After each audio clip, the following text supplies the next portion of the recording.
Dividend को income माना जाता है as per section number 2 clause number 24 sub clause 2। ये तो आपने पहले ही देख लिया था, वही बात मैंने फर्स्ट स्टेज में लिखा है एज एन इंफॉर्मेशन कि as per section number 2 clause number 24 sub clause 2 income includes dividend. Income का जो डेफिनेशन है सेक्शन 2 क्लॉज 24 में आता है, वो इंक्लूसिव डेफिनेशन है, उसके अंदर डिविडेंड भी कवर होता है।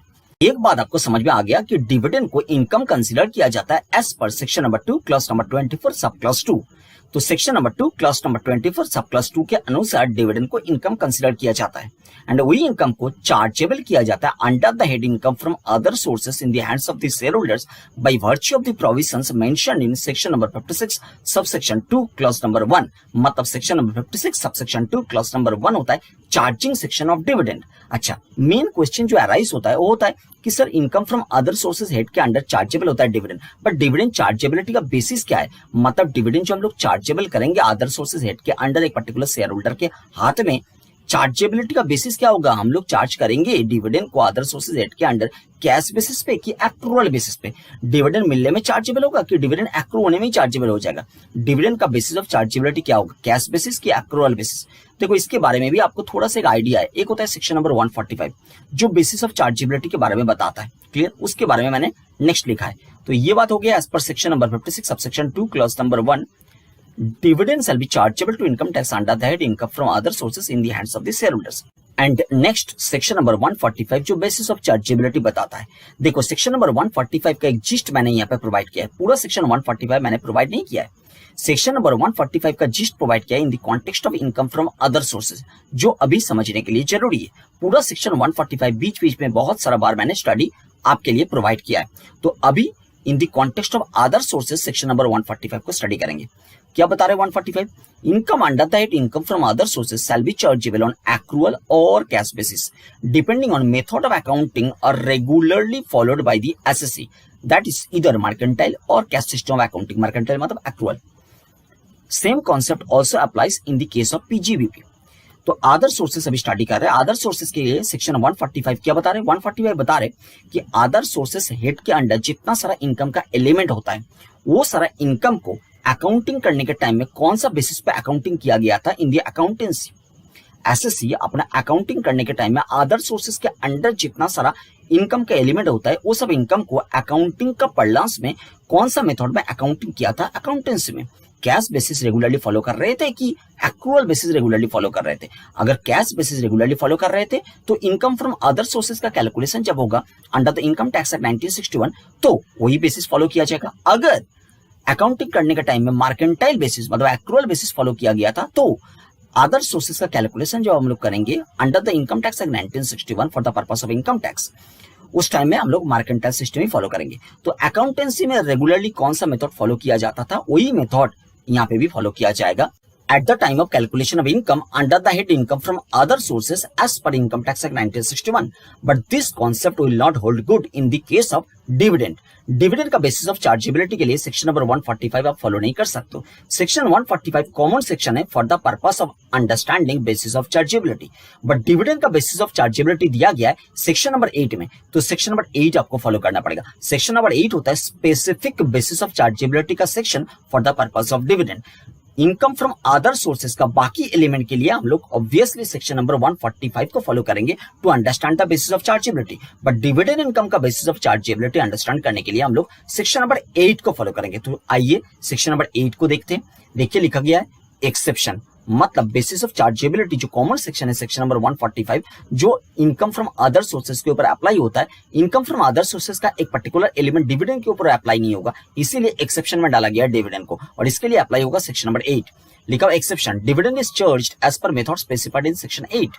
तो डिविडेंड के लिए बेसिस ऑफ चार्जेबिलिटी का स्पेसिफिक सेक्शन है सेक्शन नंबर 8। सेक्शन नंबर 8 में दो क्लॉज दिया गया है, clause number A, clause number B, and एक एक करके हम लोग दोनों क्लॉजेस को अंडरस्टैंड करेंगे। पहले A clause then B clause. आइए ए क्लॉज को देखते हैं। ए क्लॉज में क्या लिखा गया? Any dividend declared by a company, बहुत इंपॉर्टेंट वर्ड है declared. Declared word is very important. By a company और डिस्ट्रीब्यूटेड और पेड बाय इट, इट मतलब कंपनी। तो declared word is very important word, distributed और paid word is very important word. Declared word को use किया जा रहा है फाइनल डिविडेंड के कॉन्टेक्स्ट में। डिक्लेयर्ड वर्ड को यूज किया जा रहा है फाइनल डिविडेंड के कॉन्टेक्स्ट में, डिस्ट्रीब्यूटेड और पेड वर्ड को यूज किया जा रहा है डीम्ड डिविडेंड के कॉन्टेक्स्ट में, और बताया जा रहा है shall be deemed to be the income of the previous year in which it is so declared, distributed or paid as the case may be। मतलब हो गया फाइनल डिविडेंड जो पर्टिकुलर प्रीवियस ईयर में डिक्लेयर किया जाएगा उसी particular previous year में उस शेयर होल्डर के हाथ में टैक्सेबल हो जाएगा under the head income from other sources. Final dividend जो पर्टिकुलर प्रीवियस ईयर में डिक्लेयर किया जाएगा, भले ही वो फाइनल डिविडेंड का अमाउंट शेयर होल्डर को मिला नहीं है, डिक्लेयर तो किया गया कंपनी के द्वारा। फाइनल डिविडेंड डिक्लेयर होता है एजीएम में, फाइनल डिविडेंड प्रपोज किया जाता है बोर्ड मीटिंग में एंड डिक्लेयर्ड होता है एजीएम में। तो फाइनल डिविडेंड जो पर्टिकुलर प्रीवियस ईयर में डिक्लेयर किया जाएगा उसी पर्टिकुलर प्रीवियस ईयर में उस शेयर होल्डर के हाथ में टैक्सेबल हो जाएगा, भले ये शेयर होल्डर को वो डिविडेंड का अमाउंट मिला नहीं है, फिर भी shareholder will be liable to pay tax for that particular previous year in which that dividend was declared by the company in the AGM. And deemed dividend के case में जो particular previous year में deemed dividend distribute और pay किया जाएगा, जो particular previous year में deemed dividend distribute और पे किया जाएगा बाय द कंपनी, वो पर्टिकुलर प्रीवियस ईयर में शेयर होल्डर के हाथ में वो डीम्ड डिविडेंड टैक्सेबल हो जाएगा। बात यहाँ क्लियर है। नेक्स्ट क्लॉज बी में क्या दिया गया, any interim dividend. Clause B specifically interim dividend के बारे में बात कर रहे हैं, बता रहे any interim dividend shall be deemed to be the income of the previous year in which the amount of such dividend is unconditionally made available by the company to the member who is entitled to it। तो जो particular previous year में interim dividend का amount को unconditionally available किया जाएगा share holder को। And unconditionally made available का मतलब क्या है, अनकंडीशनली मेड अवेलेबल का मतलब है मेंबर को वो पर्टिकुलर डिविडेंड का अमाउंट, इंटरम डिविडेंड का अमाउंट मिल जाना चाहिए। देखो इंटरम डिविडेंड और फाइनल डिविडेंड का जो बेसिक फर्क है वो क्या है, फाइनल डिविडेंड बोर्ड मीटिंग में प्रपोज किया जाता है एंड एजीएम में डिक्लेयर किया जाता है। जैसे ही फाइनल डिविडेंड डिक्लेयर किया जाता है, फाइनल डिविडेंड का नेचर हो जाता है डेट जैसा। आपने किसी से पैसा उधार लिया है तो वो पैसा तो पे करना ही है, ऐसे ही फाइनल डिविडेंड जैसे डिक्लेयर हो जाता है फाइनल डिविडेंड तो पे करना ही है। But interim dividend board meeting में डिक्लेयर होता है और पेमेंट करने के पहले बोर्ड कभी भी इंटरम डिविडेंड को रिवोक भी कर सकता है। अपने कंपनी एक्ट में शायद ये प्रोविजन देखा है। तो इंटरम डिविडेंड रिवोक करना पॉसिबल है बट फाइनल डिविडेंड रिवोक करना पॉसिबल नहीं है। इसीलिए इंटरम डिविडेंड के केस में बताया गया है कि इंटरम डिविडेंड शेयर होल्डर को मिलने में टैक्सेबल है, नहीं तो टैक्सेबल नहीं है। बट फाइनल डिविडेंड डिक्लेयर होने में टैक्सेबल है, क्योंकि फाइनल डिविडेंड कभी ना कभी तो शेयर होल्डर को मिल ही जाएगा। डिक्लेयर हुआ है मतलब मिल ही जाएगा, बट इंटरम डिविडेंड डिक्लेयर हुआ है इसका मतलब मिल जाएगा ऐसा बात नहीं। इसीलिए इंटरम डिविडेंड के लिए अलग से प्रोविजन बनाया गया है कि इंटरम डिविडेंड शेयर होल्डर को मिलने में टैक्सेबल है। अगर जो पर्टिकुलर प्रीवियस ईयर में इंटरम डिविडेंड डिक्लेयर किया गया है वो पर्टिकुलर प्रीवियस ईयर में इंटरम डिविडेंड पे नहीं किया गया है तो पर्टिकुलर प्रीवियस ईयर में टैक्सेबल नहीं होगा शेयर होल्डर के हाथ में वो इंटरम डिविडेंड का अमाउंट। इंटरम डिविडेंड का अमाउंट शेयर होल्डर के हाथ में तब टैक्सेबल होगा जब वो इंटरम डिविडेंड शेयर होल्डर को मिल जाएगा। तो नेक्स्ट जो पैराग्राफ आप देख रहे हो वो पैराग्राफ में सेक्शन नंबर 8 को सिंप्लीफाई किया गया है। देखिए, dividend is not taxable on the basis of accounting method. Section number 145 का हिसाब से डिविडेंड का चार्जेबिलिटी का बेसिस आप डिसाइड मत करो। डिविडेंड का बेसिस ऑफ चार्जेबिलिटी जो है वो सेक्शन 8 से गवर्न होता है। But charge as per the following schedule. Schedule क्या है, सेक्शन 8। नॉर्मल डिविडेंड मतलब फाइनल डिविडेंड जो है, नॉर्मल डिविडेंड मतलब यहाँ पे final dividend. Final dividend chargeable होता है in the previous year in which it is declared by the company.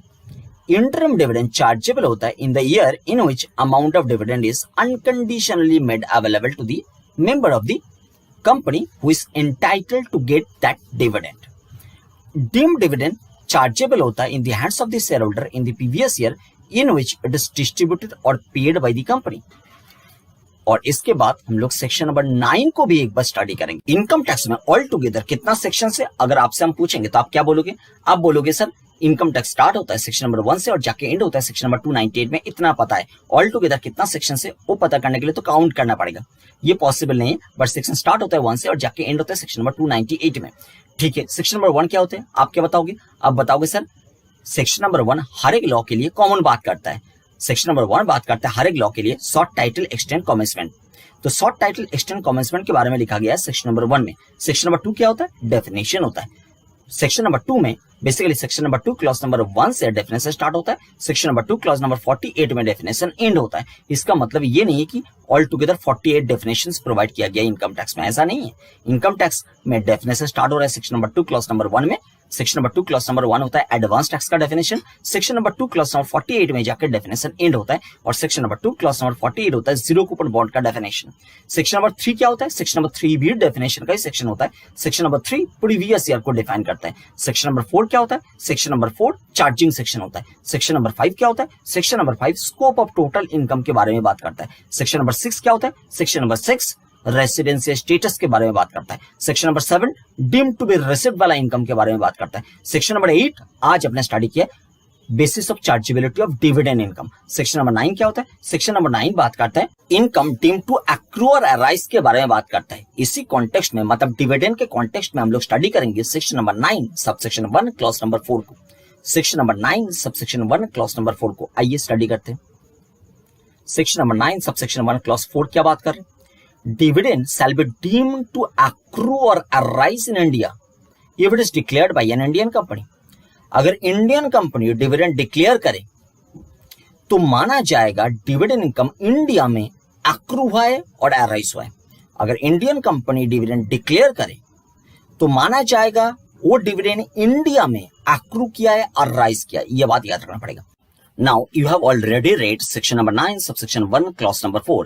By reading section number 9 subsection 1 clause number 4 इसके बारे में टैक्स इंप्लीकेशन का आइडिया आपके दिमाग में क्या आ रहा है? एक उदाहरण दे रहे हैं, आप आंसर दीजिए। मान लीजिए कि एक Indian company outside India board meeting conduct किया है as per companies act 2013 and वो आउटसाइड इंडिया वाला बोर्ड मीटिंग में इंटरम डिविडेंड डिक्लेयर किया गया एज पर कंपनीज एक्ट 2013। तो लॉ का हिसाब से कंपनीज एक्ट का हिसाब से ये सारा काम हो चुका है। अब मुझे बताइए वो इंटरम डिविडेंड कहां एक्रू और अराइज किया है? लॉजिकली देखोगे तो आउटसाइड इंडिया में बोर्ड मीटिंग कंडक्ट किया है और वही बोर्ड मीटिंग में इंटरम डिविडेंड डिक्लेयर किया गया है। तो इंटरम डिविडेंड डिक्लेयर कहां हुआ है? Outside India. तो लॉजिकली देखेंगे तो आउटसाइड इंडिया डिविडेंड एक्रू और अराइज करना चाहिए, but section number 9 subsection 1 clause number 4 बता रहे नहीं। इंडियन कंपनी अगर डिविडेंड डिक्लेयर करे माना जाएगा वो डिविडेंड इंडिया में एक्रू और अराइज किया। बात समझ में आ रहा है? आउटसाइड इंडिया डिविडेंड डिक्लेयर करने में भी ये माना जाएगा इंडिया में डिविडेंड एक्रू और अराइज किया है। तो ये डीमिंग फिक्शन है। लॉ में इसको डीमिंग फिक्शन बोलते हैं, मतलब जो चीज है ही नहीं उसको मान लेना कि वो है। तो लॉजिकली देखेंगे तो आउटसाइड इंडिया में डिविडेंड एक्रू और अराइज किया है, बट इनकम टैक्स एक्ट 1961 का section number 9 subsection 1 clause number 4 एक डीमिंग क्लॉज है और वो डीमिंग क्लॉज बता रहे ये माना जाएगा इंडिया में डिविडेंड एक्रू और अराइज किया है क्योंकि इंडियन कंपनी ने डिविडेंड डिक्लेयर किया। तो इंडियन कंपनी डिविडेंड डिक्लेयर करने में वो डिविडेंड इंडिया में एक्रू और अराइज किया है, ये माना जाएगा, बार बार बता रहे ये माना जाएगा। नेक्स्ट हम लोग देखेंगे सेक्शन नंबर 115 बीबीडी